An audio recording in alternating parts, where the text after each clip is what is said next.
જય શ્રી કૃષ્ણ, જય દ્વારકાધીશ મિત્રો. આજે આપણે અધ્યાય 11નો 50મો શ્લોક સમજીશું.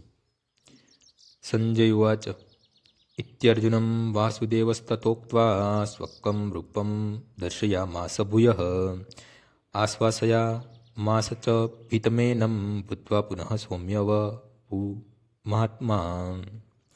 સંજયે ધૃતરાષ્ટ્રને કહ્યું. અર્જુનને આ પ્રમાણે કહ્યા પછી પૂર્ણ પુરુષોત્તમ પરમેશ્વર કૃષ્ણએ તેમનું સાચું ચતુર્ભુજ રૂપ દર્શાવ્યું અને છેવટે પોતાનું દ્વિભુજ રૂપ દર્શાવી ભયસ્થ અર્જુનને ઉત્સાહિત કર્યા.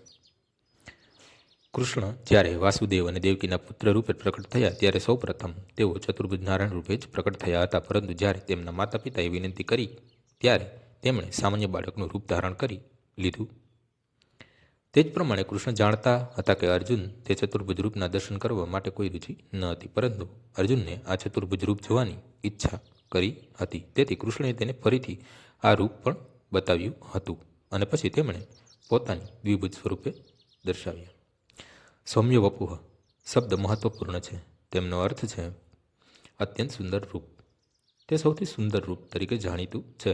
કૃષ્ણ પ્રકટ થયા હતા ત્યારે સૌ કોઈ તેમના રૂપથી જ આકર્ષતા. કૃષ્ણ આ બ્રહ્માંડના સંચાલક હોવાથી તેમણે પોતાના ભક્ત અર્જુનના ભયને દૂર કર્યું અને તેણે ફરીથી પોતાનું સુંદર સૌમ્ય રૂપ દર્શાવ્યું. બ્રહ્મ સંહિતામાં કહ્યું છે, પ્રેમાજન છુરિત ભક્તિ વિલોચન. જે મનુષ્યની આંખોમાં પ્રેમરૂપી અંજન આંજેલું છે તે જ કૃષ્ણના સુંદર રૂપનું દર્શન પામી શકે છે. આજનો શ્લોક અહીં પૂર્ણ થાય છે. આવતીકાલે ફરીથી સવારે 6 વાગ્યે મળીશું. જય શ્રી કૃષ્ણ.